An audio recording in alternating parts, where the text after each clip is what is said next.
right, welcome to the Rich CELENZA show. I am Rich CELENZA, and it's called WTF Are You Talking About? So what I want to get in today is avoiding landmines.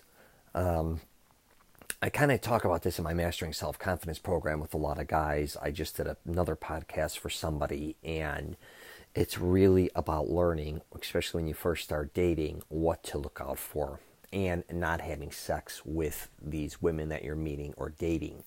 Taking as much time as possible before you go into that, start having sex, basically. Because here's the bottom line with women, and men too, is the truth is there's a lot of fucked up people out there. Yeah, and on the surface it may not seem like they are. And I'm not saying that you're attracting these type of people, or I'm saying you're going after these type of people, but a lot of times we end up surrounding ourselves with a lot of people who have a lot of problems. And you got to realize, it may sound harsh, is you have to learn to move on. I call it turning the pages like in a magazine when a meeting or going to try to find someone that you want to have a relationship with. It takes a lot of time and patience. And there's a couple things I want to get into regarding this. And for one, sex isn't going to, be the foundation of that, just so you know. Sex is wonderful, don't get me wrong. But sex is not going to be the thing in the long run that's going to keep you together, most likely. I don't care how sexually active you are or how sexually active you're going to be for the rest of your life. There are so many other components. And one is behavior, I call it, because a lot of people don't know how to behave towards other people. And people carry a lot of baggage, and they've been programmed to kind of be fucked up people. A lot of people out there aren't really that good at people. There's a lot of wonderful people. There's a lot of bad people too. I'm not saying that the bad people can't get better and that the good people won't end up fucked up either. But the truth is, we have to avoid being around toxic environments, toxic people. And a lot of times when you start dating people, you don't know that about them, right? You really think, I call it the honeymoon phase, the first 6 months, it's usually fun. Everything is new. But the reality is, you really don't really know this person till you probably most likely live with them, or you've known them for long periods of times, because I also call that a performance. Because men and women perform when they first start meeting someone, and if they like them, they start performing even more, because they don't want to lose this person, or they start acting a way that they normally may or may not act all the time. But you need to take your time to figure out, in different situations, how these people behave. Because when the shit hits the fan, there's usually a lot of different sides to people. And I usually say, when somebody's really backed against the wall and things aren't going their way, that's kind of truly who they are, right? When things are going good, everybody's good. If things are going great, wonderful, man, she's great, right? Of course, at the beginning, most likely, you're spending money, you're dating, you're all experiencing new things, you may be even going on trips, all these different types of things, which again are great. But if you end up with this person, what happens when the shit hits the fan, one of you loses a job? Maybe she gets pregnant. Maybe you lose a loved one. Who knows, right? Anything can happen. These are the things I think that you need to take your time with and figure out. Also, start to really see how she treats other people, right? And her core beliefs, I call it, because if her core beliefs really don't match up with yours, you really got to, get out of there. I really think trying to change people's core beliefs to a certain degree can be done. It's just very complicated, especially when it comes to religion and politics and things in that nature. Now, I'm not telling you if things don't line up perfectly by any means to not give someone a shot. I'm just saying that you need to figure out the person that you're with really is a genuinely good person. Right? And like I said, a lot of times we think they are when they're really not. And here's the other thing, which I talk about in my program too regarding this, is I like finding somebody who actually doesn't have a lot in common with me, because then you're learning from that person. You have to have some, like I said, core values, but the commonality, is that a word? I think so. You need to have some type of, things that you have in common, but if you have too many things in common with who you're dating, I really think it becomes boring, right? But if you have somebody else who's from a different country, a different state, different cities, different educational backgrounds, can speak different languages, all these different things. I really believe that's an amazing thing. So on the other end, you really have to be open-minded again and try to experience different things, which I think a lot of people are afraid to do because they think, this person doesn't, I'm just not comfortable around these type of people, or I was never, my parents wouldn't allow me to maybe date someone who's a different religion than me, or all these different things. But really, start to think about whoever you're with is spending the future with them and what they would be doing in certain circumstances. And also, I tell men this all the time, stop getting wrapped up trying to spend a lot of money on women when you're dating them or when you're first with them. Actually go the cheapest route possible. And I don't mean to be an asshole and say don't be a man, not pick up tabs or any of that. That's not what I'm saying. But definitely don't try to use money, man, to buy love. And at the beginning, a lot of times you start going to restaurants you can't afford, most guys. If you got money, you can do whatever the fuck you want to do. So I'm not talking about those guys. I'm talking about a majority of Americans, at least, or people in North America that can't afford a lot of things. They're younger, even in college, or they're in their early 20s, or they get out of college, they have debt. They have all these different things, just like everybody else. You know what I mean? So they have a rent, or they have a mortgage, maybe they have car payments, and then they start dating somebody, and slowly but surely they start putting themselves in more financial debt. They start putting things on credit cards. They start taking trips they can't afford, going, when you start dating someone, the truth is, it's not cheap, right? You start doing things continuously with somebody else, and if you're the one who keeps picking up the tab, then, that's the way it's going to go. You're spending money. It don't always have to be that way. Here's the trick, is you just have to be honest. If you can only afford certain things in your life, tell that person. And if that person has a problem with that, if they think you're poor, or you're too cheap, or you're not worthy, the best thing is get rid of them. Because you want somebody you're going to grow with that is understanding of the situation you're in now. Because most likely you're not going to be in that forever. You want to find someone you're going to grow with. Just because you may make 30, 40 grand a year now, but you may be making in 3 years 100 grand. Or whatever it is. And I get very aggravated a lot of times when I hear, it's kind of a double standard I hear sometimes with women saying, oh yeah, it's the man's, he's the one who should always pick up the tab. It's the man's job to always spend the money and do this. He's the one who, when we go shopping, he should buy these clothes. And all these, he should pay for this. He should pay for that. Really? Why aren't you paying for certain things? Why isn't it even? Because I think a lot of men too, even, and this is for the women, say, you know what? A woman's job is, you're a woman. Why aren't you home? You should be cleaning. Or why aren't you, if I have kids, why aren't you stay home? Why don't you do this? Why don't you do this? That's what kind of we've been programmed, a lot of men or a lot of people in society, to say women should be doing this. Women are like, are you nuts? I do whatever I want to do. I spend my money wherever I want to spend it. I don't have to do that. If I have a child, I may take him to daycare. If I have a child, I hire a nanny, or I may do this or that. Whatever she wants is whatever she wants, which is understandable. These are the things I think that people need to figure out too when you're dating, is if you really plan on having a relationship, what does the future look like, right? And I'm not talking about all the baggage they had before, but literally saying, hey, if we ended up, in this situation, how do you really feel about that? What do you think about this? But a lot of times I think they lie. They're like, oh, I would love to do this, and this would happen, and I would definitely give up, hypothetically, my job to stay home with kids.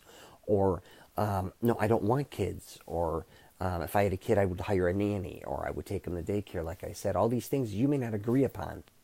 But if you get into a relationship, you don't talk about these things, or you talk about them actually too fast, which also could scare them. But I'm saying, when you're with somebody, women and men, see how their behavior is around certain things, and you have to put them in those environments. So if you want to have children with this person, start taking her around children. It could be your cousins, your siblings may have children, family members. Keep putting them in that environment and see how they behave.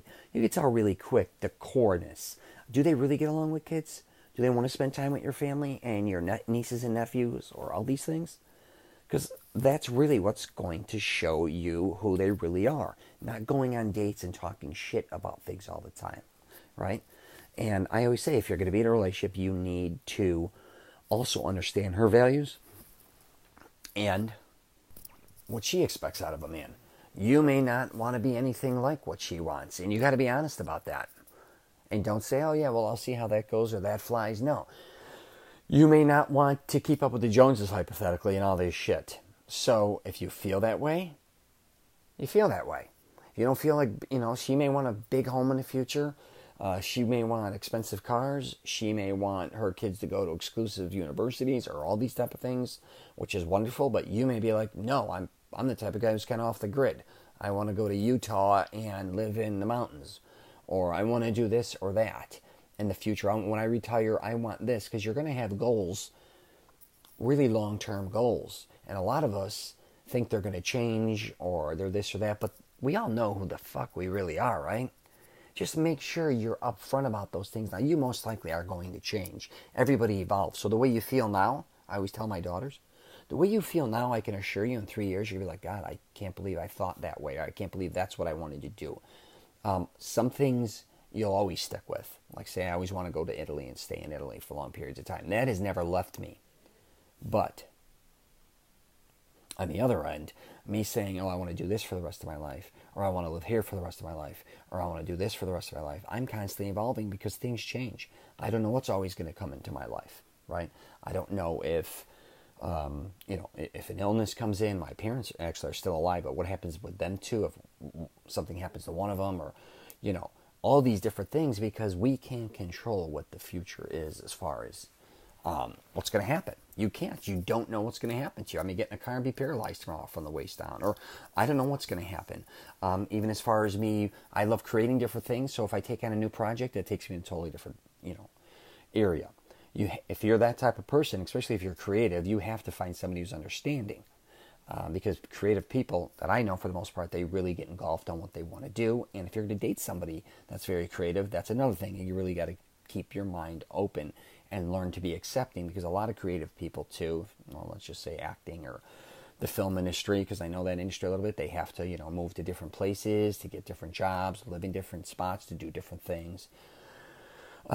Same with modeling. I know about that industry. A lot of people want to date men, want to date models or pretty women and all these different things, when most don't even have the balls to keep up with something like that, or are secure enough to date somebody very beautiful, which I'm not even going to get into that. But anyways, I just want to do a quick podcast on this, me talking about this, and it's really about men not fucking their life up, or going from also one woman to the next and just running out of money, or putting themselves in financial situations that they can't, that end up being horrific for them.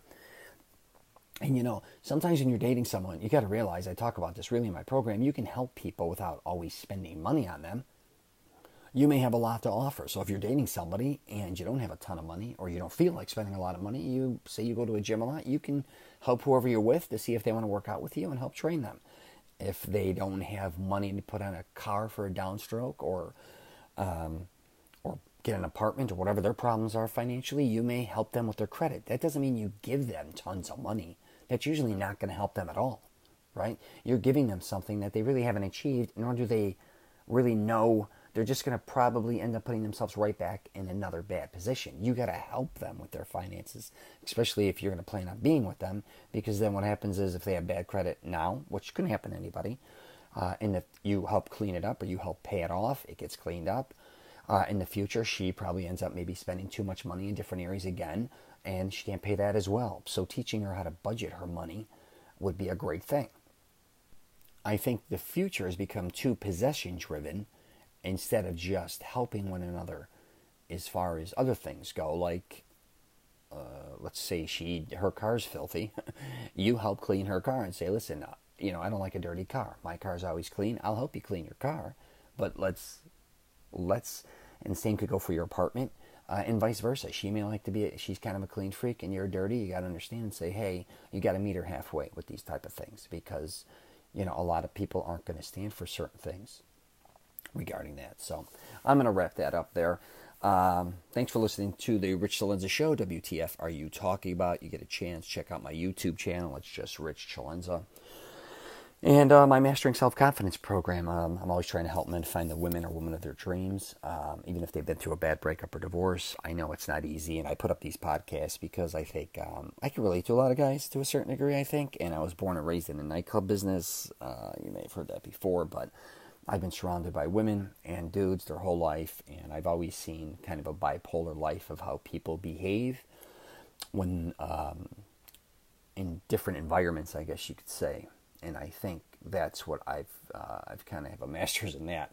Starting at the age of 2 years old, my dad owned a nightclub till 15. Then from basically 15 to basically I was 40, I was in and out of bars, nightclubs, restaurants, and around thousands of people.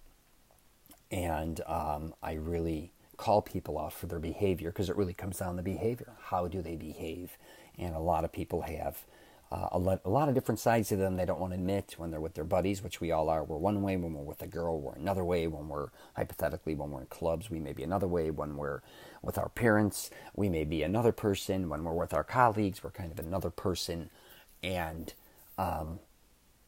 yeah, you really got to kind of get control, where I think you really have to address who you really are and not become a copycat dater or a copycat environmentalist, or whatever. Not environmentalist, but like whatever environment you're in, that's the wrong word. Whatever environment you're in, you kind of become that person. And I hate to say it, a lot of it sometimes is phony. And I think the quicker you figure out who you truly are, and that doesn't mean when you're around your parents, you're swearing like you would be around your friends. And I'm not saying when you're in a club or a bar, you're going to act like if you're at a wedding or at a funeral. What I'm saying is to get in a level to yourself where you become confident enough that you are who you are, and you're not afraid to be that person. Regardless of what the situation is, you always know where you stand for the most part, or you're open-minded enough to understand how to get through it. You always treat people with decency and respect, and that's what you expect of them. All right, well, take care, and I wish you nothing but the best.